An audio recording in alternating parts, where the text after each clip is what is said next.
Hello friends, मैं अंबिका कुमारी स्वागत करती हूँ आपके अपने चैनल पे। भारतीय राष्ट्रीय आंदोलन हम अभी कर रहे हैं, क्रम से कर रहे हैं। और यहाँ पे बंगाल विभाजन, ये सभी चीज़ें हम कर चुके हैं। सूरत अधिवेशन, मुस्लिम लीग की स्थापना, भारतीय परिषद अधिनियम 1909, सारा कुछ आपको जो एग्ज़ाम में पूछा जाता है ना, थोड़ा सा डीप में क्वेश्चन आजकल देखने को मिल रहा है। तो इसीलिए जो है हम क्वेश्चंस को इस तरह से करेंगे। पहले इसका जो फैक्ट है वो हम देख लेंगे। तो ये सभी टॉपिक मैं आपको करवा चुकी हूँ, ये टॉपिक्स आप देख लीजिए। और अगर आपने नहीं देखा है तो जाके प्लेलिस्ट में देख सकते हैं, भारतीय राष्ट्रीय आंदोलन, ठीक है, थ्योरी क्लास नाम से आपका प्लेलिस्ट बना हुआ है, वहाँ पे जाके आप ये सब देख सकते हैं। इतनी सारे टॉपिक्स आपको कंप्लीट करवा दिए गए सविनय अवज्ञा आंदोलन तक। और सविनय अवज्ञा आंदोलन जो है वो एक फेवरेट टॉपिक है एग्जामिनर का, तो इसको इसके बिल्कुल मत कीजिएगा, जाके ज़रूर देख लीजिएगा, ठीक है। और आज हम स्टार्ट करेंगे प्रथम गोलमेज सम्मेलन से, ठीक है। प्रथम गोलमेज सम्मेलन जो है आपका 1930, यहीं से हम स्टार्ट करेंगे। और कुछ मेन पॉइंट है जहाँ से क्वेश्चन आपके बन सकते हैं, वो सब चीज़ हम देखेंगे यहाँ पे। तो मेरे चैनल पे अगर आप नए हैं अभी तक तो सब्सक्राइब करके बेल आइकन प्रेस कर लीजिएगा, ताकि मेरे सभी वीडियोज़ आपको मिल पाएँ समय पर। देखिए, आपके पास काफ़ी समय अभी है, जैसा उम्मीद जताया जा रहा है, क्योंकि एग्ज़ाम कैंसिल हो चुका है और अभी चुनाव होने के बाद ही उम्मीद है कि आपके एग्ज़ाम्स होंगे। तो इसलिए अब आप जो है आराम से सो मत जाइएगा, इस टाइम का यूटिलाइज़ कीजिए और अच्छे से डीप से क्वेश्चन को पढ़िए, फैक्ट्स को पढ़िए, उसके बाद क्वेश्चन लगाइए। और मेरे साथ आप जुड़ सकते हैं, यहाँ पे मैं आपको बहुत ही सिस्टमैटिक वे में सारी चीज़ें कंप्लीट करवाऊँगी, ठीक है। तो पसंद आएगा तो लाइक भी कर दीजिएगा और साथियों के साथ शेयर भी कर दीजिएगा। चलते हैं, देख लेते हैं यहाँ पे क्या बातें कही गई है प्रथम गोलमेज सम्मेलन के बारे में। तो पहले तो ध्यान रखना है कि 10 जून तथा 24 जून 1930 को साइमन कमीशन की रिपोर्ट प्रकाशित हुई थी। साइमन कमीशन हमने देखा था कल। राजनीतिक संगठनों ने कमीशन की सिफारिश को अस्वीकार कर दिया था और कांग्रेस के प्रमुख नेता जो है वो जेल में थे। ये सभी चीज़ें हो रही थी इस टाइम पे। तो देखिए, हम कहानी की तरह हर एक चीज़ को पढ़ रहे हैं, समझ रहे हैं कि क्या चीज़ें चल रही थी किस समय पे। तो एक अच्छी समझ विकसित हो जाएगी आपकी कि इस हिस्ट्री में ये हो क्या रहा है किस समय पे। तो ब्रिटिश सरकार ने निराशा एवं असंतोष के वातावरण, ये जो पूरा वातावरण था उस समय में कि प्रमुख जो नेताओं को जेल में डाल दिया गया था, ये जो हुआ था आपका सविनय अवज्ञा आंदोलन हुआ था उस दौरान। तो उसी समय क्या हो जाता है कि प्रथम गोलमेज सम्मेलन रखा जाता है ब्रिटिश सरकार के द्वारा। नवंबर 1930 में लंदन में प्रथम गोलमेज सम्मेलन बुलाया जाता है, जिसमें कांग्रेस भाग नहीं लेते हैं। तो क्वेश्चन आपका यहाँ से पूछा जा सकता है कि कौन सा ऐसा सम्मेलन था, गोलमेज सम्मेलन था, जिसमें कांग्रेस भाग नहीं लेता है। तो कांग्रेस देखिए सिर्फ जो है गोलमेज सम्मेलन 2 में भाग लेता है, ठीक है। द्वितीय गोलमेज सम्मेलन में भाग लेता है, प्रथम में भी नहीं लेता है, तृतीय में भी नहीं लेता है। कौन कौन लेते हैं, कौन कौन तीनों में लेते हैं भाग, ये सभी चीज़ें आपको ध्यान रखनी है, ठीक है। तो हम देखेंगे, यहाँ पे चिंता नहीं करना है। प्रथम गोलमेज सम्मेलन का आयोजन 12 नवंबर 1930 से 13 जनवरी 1931 तक लंदन के सेंट पैलेस में हुआ था। पहले तो यही पॉइंट आप नोट कर लीजिए, सेंट पैलेस में प्रथम गोलमेज सम्मेलन का आयोजन हुआ था। एक बहुत ही अच्छे तरीके से आप जो है नोट्स बना सकते हैं इसका, और बहुत ज़्यादा आपको फ़ायदा होने वाला है एग्ज़ाम के टाइम में।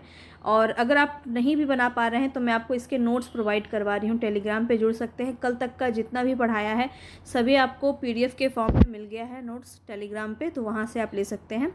चलिए, इस सम्मेलन का उद्घाटन ब्रिटेन जॉर्ज पंचम ने किया था। और इसकी अध्यक्षता किसने की थी? प्रधानमंत्री रैमजे डोनाल्ड, ठीक है। तो वहाँ पे बता सकते हैं प्रधानमंत्री कौन थे उस टाइम पे, गोलमेज सम्मेलन के टाइम पे, तो मैकडोनाल्ड थे, ध्यान रखेंगे। इस गोलमेज सम्मेलन में देखिए कितने लोग भाग लेते हैं। 89 सदस्यों में 13 ब्रिटिश राजनीतिक दलों और शेष 76 भारतीय जो विभिन्न दलों से थे, उदारवादी दल, मुस्लिम लीग, हिंदू मुस्लिम सभा, महासभा, दलित वर्ग, व्यापारी वर्ग और रजवाड़ों के प्रतिनिधि, ये सभी थे। कुल कितने थे? 76 भारतीय थे, 13 ब्रिटिश राजनीतिक दल थे, ध्यान रखना है इतनी बात को आपको। चलिए आगे देखिए, भारतीय ईसाइयों का प्रतिनिधित्व किसने किया था? KT पॉल ने किया था। जो बातें मैं घेर रही हूँ ना, ये काफ़ी इंपॉर्टेंट है, पूछे जा सकते हैं आपके एग्जाम में, तो इसको एकदम अच्छे से ध्यान में रखना है। KT पॉल ने भारतीय ईसाइयों का प्रतिनिधित्व किया था। अब भाग लेने वाले कौन कौन थे? देखिए, तेज बहादुर सप्रू आजकल हर एक ऑप्शन में आपको देखने को मिल रहे हैं, ठीक है। 6 to 8 वाला एग्ज़ाम का पेपर आप अगर देखेंगे तो ये पूरे छाए हुए हैं, ठीक है, वहाँ पे। तो ध्यान में रखना है इनको, ठीक है। इस सम्मेलन में भाग लेने वाले प्रमुख नेताओं में तेज बहादुर सप्रू, हालांकि ये तीनों में भाग लेते हैं, ठीक है, ये भी बात ध्यान रखना है, ये तीनों में भाग लेते हैं। हम देखेंगे अभी नीचे आगे पढ़ेंगे तो हम और भी अच्छे से समझेंगे चीज़ों को। इसके बाद हम बात करें श्रीनिवास शास्त्री, मोहम्मद अली, मोहम्मद शफ़ी, आगा खां, फजलुल हक, मोहम्मद अली जिन्ना। देखो जिन्ना भी है लेकिन थर्ड में इनको निष्कासित कर दिया जाता है, ठीक है। तो चलिए अभी नहीं बताती हूँ, ये हम देखेंगे अभी। पहला अभी गोलमेज सम्मेलन हम देख रहे हैं, तो इसको एकदम क्रम से पढ़ेंगे तो चीज़ें आपको याद होंगी। Homi Modi, M.R. Jayakar, Moonje, Bhimrao Ambedkar. Most important यहाँ पे आपको नाम देखने को मिल रहा है, भीमराव अंबेडकर भी तीनों गोलमेज सम्मेलन में पार्टिसिपेट करते हैं। सुंदर सिंह मनीठिया। तो इतने लोग जो हैं ये लोग भाग लेने वाले हैं। ज्ञात हो कि सविनय अवज्ञा आंदोलन के दौरान जो है गांधी जी को जेल में तो डाल दिया गया था, यरवदा जेल में, कल हमने पढ़ा था ये, और 26 जनवरी 1931 को जेल से इनको रिहा कर दिया जाता है। तो इतनी बात आपको समझ में आ गई होगी। इसीलिए वे इस सम्मेलन में सम्मिलित नहीं हो पाते हैं। प्रथम गोलमेज सम्मेलन में राजस्थान में 3 शासक हैं, ठीक है, राजस्थान के 3 शासक हैं, ये भी पार्टिसिपेट करते हैं।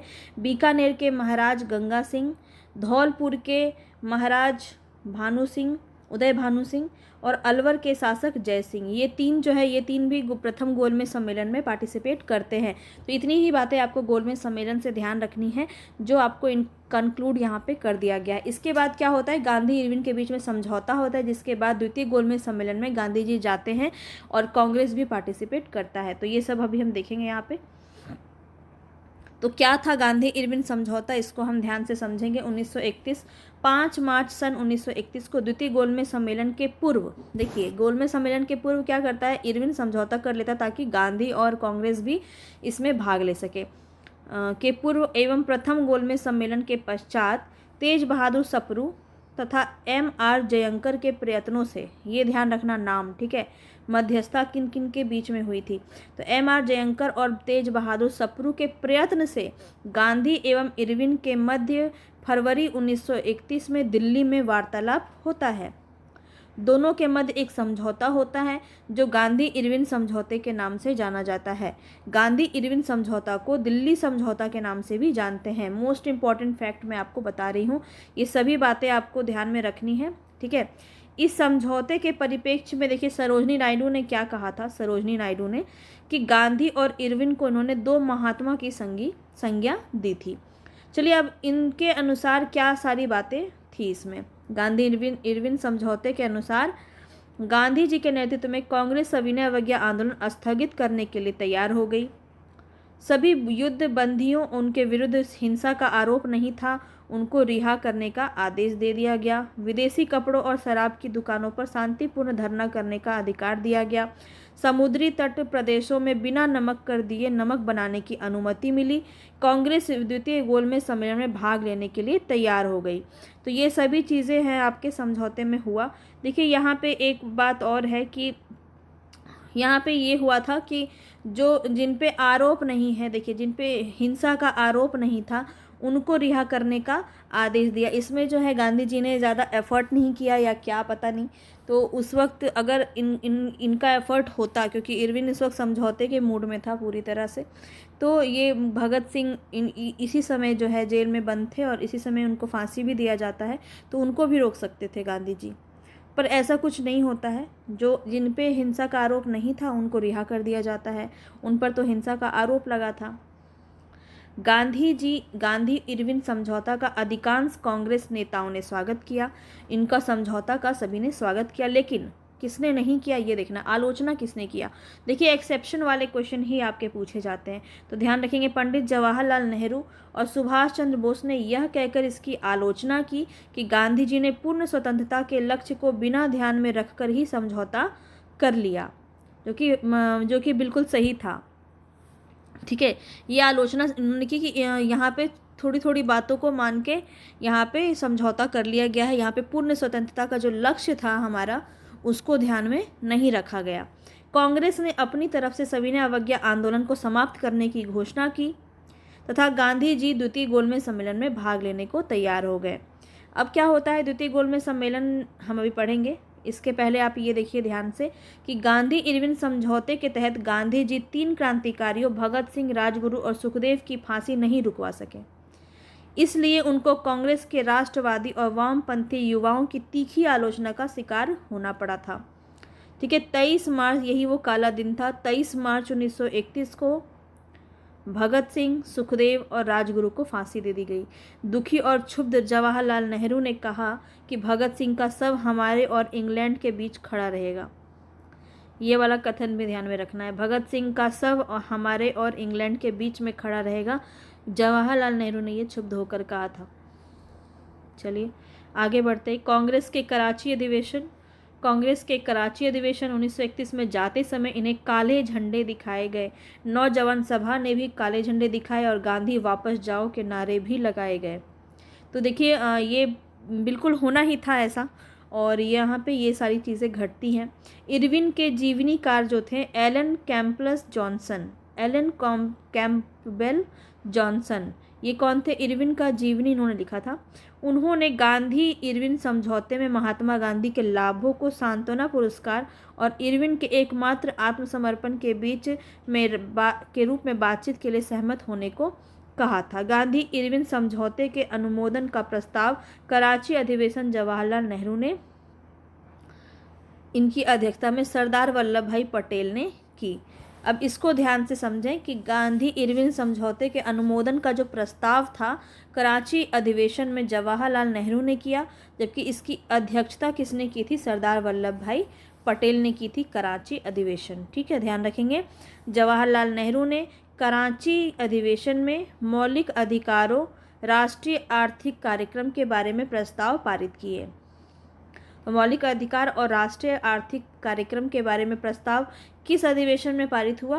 कराची अधिवेशन में। ठीक है, चलिए कराची अधिवेशन 1931 में गांधी जी ने कहा कि गांधी मर सकते हैं लेकिन गांधीवाद सदा जीवित रहेगा।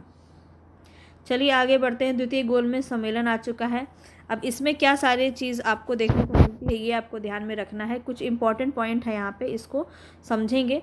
7 सितंबर से 1 दिसंबर 1931 तक द्वितीय गोलमेज सम्मेलन का आयोजन लंदन में ही किया गया। पहली बार भी लंदन में ही हुआ था। इस सम्मेलन में कांग्रेस के एकमात्र प्रतिनिधि के रूप में गांधी जी ने भाग लिया था। ठीक है, कांग्रेस के एकमात्र प्रतिनिधि के रूप में गांधी जी ने भाग लिया था, ध्यान रखेंगे इस बात को। लंदन में संपन्न हुए गोलमेज सम्मेलन, द्वितीय गोलमेज सम्मेलन के दौरान जो विंस्टन चर्चिल था उन्होंने गांधी जी को अर्धनग्न फकीर कहा था। ठीक है, तो कहाँ कहा था, किस दौरान कहा था? तो द्वितीय गोलमेज सम्मेलन के दौरान जब गांधी जी आते हैं तो वहाँ पे उनको चर्चिल ने क्या कहा था? अर्धनग्न फकीर कहा था। चलिए आगे बढ़ते हैं।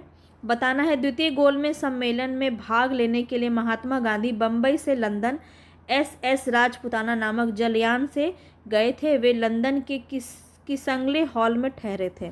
तो क्वेश्चन आपका यहाँ से भी पूछ लिया जाता है। ठीक है, कि वो किस चीज़ से आए थे, कहाँ से कैसे आए थे और कहाँ ठहरे थे। तो ये भी ध्यान रखेंगे। SS राजपुताना नामक जलयान से आए थे और किंग्सले हॉल में ये ठहरे थे लंदन के। चलिए गांधी जी के अलावा सम्मेलन में इनके सचिव, ये अब इम्पॉर्टेंट पॉइंट है, इसको ध्यान में समझेंगे। इनके सचिव महादेव देसाई, अंबेडकर, मोहम्मद इकबाल, मदन मोहन मालवीय, अली इमाम, घनश्याम दास बिरला और AK दत्ता ने भाग लिया था। ठीक है, द्वितीय गोलमेज सम्मेलन में एनी बेसेंट, सरोजनी नायडू, बेगम शहबाज सुब्ररायन ने भारतीय महिलाओं का प्रतिनिधित्व किया था। अब देखिए आपसे भारतीय महिला पूछे जा सकते हैं। आपसे महिलाओं से एक क्वेश्चन अगर पूछ लिया जाए द्वितीय गोलमेज सम्मेलन में किसने भाग नहीं लिया था, तो समझो ये क्वेश्चन अपने आप में बहुत ही तगड़ा हो जाएगा। किसने भाग नहीं लिया था और सबका नाम दे देगा यहाँ पे। तो अब तो जो नहीं पढ़े हैं, जिनको नहीं समझ में आएगा कि क्या बात यहाँ पे हो सकती है। ठीक है, तो जबकि राष्ट्रवादी दल के प्रतिनिधि के रूप में मदन मोहन मालवीय ने भाग लिया था। ये सब द्वितीय गोलमेज सम्मेलन की बात हो रही है। अब देखिए आगे देखते हैं। द्वितीय गोलमेज सम्मेलन के समय वेलिंगटन भारत के वायसराय, सैमुअल होर भारत सचिव तथा रैमजे मैकडोनाल्ड ब्रिटेन के प्रधानमंत्री थे। ठीक है, ये बात आपको ध्यान रखना है। वेलिंगटन क्या थे? भारत के वायसराय थे उस समय। भारत के सचिव कौन थे? सैमुअल होर। और रैमजे मैकडोनाल्ड कौन थे? ब्रिटेन के प्रधानमंत्री थे द्वितीय गोलमेज सम्मेलन में। चलिए, इसी समय ब्रिटिश प्रधानमंत्री मैकडोनाल्ड ने सांप्रदायिक पंचाट की घोषणा कर आंदोलन को नया मोड़ दे दिया था। ठीक है, आगे हम पढ़ेंगे सांप्रदायिक पंचाट क्या था, जिसमें आपका निर्वाचन मंडल की मांग होती है। फिर आगे हम देखते हैं। द्वितीय गोलमेज सम्मेलन सांप्रदायिक समस्या पर विवाद के कारण पूरी तरह असफल रहा। ठीक है, सांप्रदायिक समस्या पर विवाद के कारण पूरी तरह असफल रहा। दलित नेता भीमराव अंबेडकर ने दलितों के लिए पृथक निर्वाचन मंडल की मांग की, जिसे गांधी जी ने अस्वीकार कर दिया, जिसके बारे में ही पूना पैक्ट है आगे चल के। ठीक है, जो गांधी जी और भीमराव अंबेडकर के बीच में पूना पैक्ट होता है। तो मज़ा आ रहा है, चीज़ों को समझ में आ रहा है क्या क्या जो चीज़ें हमने सुनी थी उसको कैसे यहाँ पे सारी चीज़ों को समझा जा सकता है इस तरह से। और अभी नहीं आ रहा है, अभी हम आज नहीं कल करेंगे पूना पैक्ट। अभी तो पहले हम तृतीय गोलमेज सम्मेलन देखेंगे। चलिए, अस्वीकार कर दिया। ठीक है, गांधी जी ने। भीमराव अंबेडकर ने क्या किया था, दलित के लिए पृथक निर्वाचन मंडल की मांग की थी। चलिए अब आगे देखते हैं क्या है। अतः सम्मेलन सांप्रदायिक समस्या का गतिरोध के कारण 1 दिसंबर 1931 को समाप्त कर दिया गया। 28 दिसंबर 1931 को गांधी जी निराश होकर बंबई वापस आ गए। स्वदेश पहुंचने पर गांधी जी ने कहा, यह सच है कि मैं खाली हाथ लौटा हूं, किंतु मुझे संतोष है कि जो ध्वज मुझे सौंपा गया था उसे नीचे नहीं होने दिया और उसके सम्मान के साथ समझौता नहीं किया। भारत आकर उन्होंने वायसराय वेलिंगटन से मिलना चाहा, परंतु वायसराय ने मिलने से इनकार कर दिया। तब विवश होकर गांधी जी ने पुनः सवज्ञा आंदोलन जो है शुरू कर दिया। इरविन से समझौता हुआ था इसी बारे में ना। अब कोई माना नहीं बात, तो फिर से गांधी जी ने क्या किया, सविनय अवज्ञा आंदोलन फिर से शुरू कर दिया। 3 जनवरी 1932 को यह प्रारंभ हुआ। सविनय अवज्ञा आंदोलन के दूसरी बार शुरू होने के बाद अंग्रेज सरकार ने कांग्रेस को अवैध घोषित कर गांधी जी, सरदार पटेल सहित 1 लाख लोगों को जेलों में भर दिया। अब बताओ कितनी बार जेल गए हैं। सरदार पटेल भी ध्यान रखेंगे, गांधी जी, इन सभी लगभग 1 लाख लोगों को फिर से जेल में डाल दिया गया, अवैध घोषित कर दिया गया कांग्रेस को। किस लिए? क्योंकि इन्होंने सविनय अवज्ञा आंदोलन फिर से शुरू कर दिया था। दोबारा कब शुरू हुआ था, ये डेट याद रखना, 3 जनवरी 1932। लोगों में आंदोलन के प्रति उत्साह में कमी देखकर गांधी जी ने इस आंदोलन को 7 अप्रैल 1934 को स्थगित कर दिया। इसके बाद गांधी जी ने रचनात्मक कार्यक्रम को महत्व दिया। सुभाष चंद्र बोस एवं सरदार पटेल जैसे नेताओं ने गांधी जी को के इस निर्णय की आलोचना की। उन्होंने कहा कि गांधी जी ने पिछले 13 वर्ष की मेहनत और कुर्बानियों पर पानी फेर दिया। फलस्वरूप गांधी जी कुछ दिनों के लिए कांग्रेस से अलग हो जाते हैं। बार बार आंदोलन स्टार्ट करते हैं, लोगों के अंदर का खून खौलता है और ये फिर उसके बाद बंद कर देते हैं। तो ऐसी चीज़ें यहाँ पे चली। चलिए, तृतीय गोलमेज सम्मेलन आ जाता है 1932। 17 नवंबर 1932 से 24 दिसंबर 1932 ईस्वी तक आयोजित यह सम्मेलन लंदन में मात्र 46 प्रतिनिधियों की भागीदारी से संपन्न हुआ। कांग्रेस ने इसका विरोध करते हुए इसका बहिष्कार किया था। तो देखिए, कांग्रेस जो है पहला और तीसरा दोनों में ही भाग नहीं लेता है, सिर्फ दूसरे नंबर में भाग लेता है। वो भी कांग्रेस के प्रतिनिधित्व कौन थे, तो गांधी जी थे। इतनी बात ध्यान रखनी है आपको, ठीक है। तो क्वेश्चन आपका कैसे भी बनाया जा सकता है। ऐसे बना देगा क्वेश्चन कि द्वितीय गोलमेज सम्मेलन में निम्न में से किसने भाग नहीं लिया, प्रथम में किसने भाग नहीं लिया। अब वहाँ पे गांधी जी आ जाएगा। जिनको नहीं पता है वो गांधी जी को तो टच ही नहीं करेंगे, अरे इन्होंने तो भाग लिया होगा। तो ऐसे आपको जो है इसके बारे में जो कहानी है ये आपको पता होनी चाहिए। पहली बार तो वो जेल में ही थे, फिर जेल से छूटते हैं, इरविन के साथ समझौता होता है, उसके बाद वो द्वितीय गोलमेज सम्मेलन में भाग लेते हैं, फिर ये सारी चीज़ें होती हैं, फिर उनका विरोध होने लगता है, फिर सविनय अवज्ञा आंदोलन हो जाता है, फिर वो ख़त्म होता है, सब लोग बहिष्कार करते हैं इस वजह से, फिर तीसरे बारे में वो नहीं जाते हैं, ठीक है। तो द्वितीय गोलमेज सम्मेलन में विभिन्न संप्रदायों और दलित वर्गों के पृथक निर्वाचन मंडल के विषय पर कोई सहमति नहीं बन पाई थी। अतः सम्मेलन ने यह समस्या के निदान के लिए ब्रिटिश प्रधानमंत्री रेमजे मैकडोनाल्ड को प्राधिकृत किया। इस सम्मेलन के बाद ब्रिटिश सरकार ने एक श्वेत पत्र प्रकाशित किया जिसके लिए प्रवर समिति बनाई गई। इसकी रिपोर्ट के आधार पर भारत शासन अधिनियम 1935 पारित हुआ। बहुत इंपॉर्टेंट है ये, भारत शासन अधिनियम 1935। भीमराव अंबेडकर देखिए आपका तीनों गोलमेज सम्मेलन में भाग लेते हैं। भीमराव अंबेडकर ने दलित वर्ग के प्रतिनिधियों के रूप में तीनों गोलमेज सम्मेलन में भाग लिया। वे SS कार्टेरोसो जहाज से गए थे। और देखो आपके तीसरे गोलमेज सम्मेलन में जिन्ना को सदस्यता से वंचित कर दिया गया था, ये भी ध्यान रखेंगे। यही आपको मैंने स्टार्टिंग में बताया था। तेज बहादुर सप्रू ने भी तीनों गोलमेज सम्मेलन में भाग लिया था। तो इतनी बातें ध्यान रखनी है। भीमराव अम्बेडकर भी और तेज बहादुर सप्रू भी तीनों गोलमेज सम्मेलन में भाग लेते हैं और जिन्ना को तीसरे गोलमेज सम्मेलन में सदस्यता देने से वंचित कर दिया जाता है। अब आ गया सांप्रदायिक पंचाट, जिसमें ही आपका पृथक निर्वाचन मंडल की बातों को यहाँ पे रखा गया है। तो देख लेते हैं यहाँ पे कि सांप्रदायिक पंचाट क्या है। 16 अगस्त 1932 ईस्वी को सांप्रदायिक पंचाट की घोषणा तत्कालीन ब्रिटेन प्रधानमंत्री रैमजे मैकडोनाल्ड ने की थी।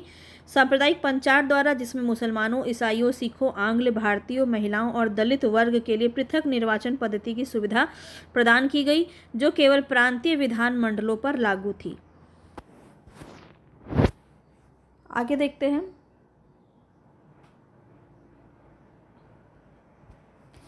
हरिजनों, दलितों के लिए अगस्त 1932 में सांप्रदायिक पंचाट के द्वारा पहली बार पृथक निर्वाचन समूह का निर्माण किया गया।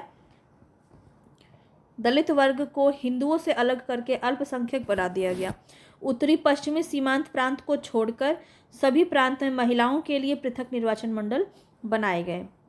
गांधी जी ने दलित वर्ग को पृथक निर्वाचन मंडल दिए जाने के विरोध में यरवदा जेल पूना में 20 सितंबर 1932 को अपना पहला आमरण अनशन शुरू कर दिया और अंबेडकर ने इसे राजनीतिक धूर्तता कहा।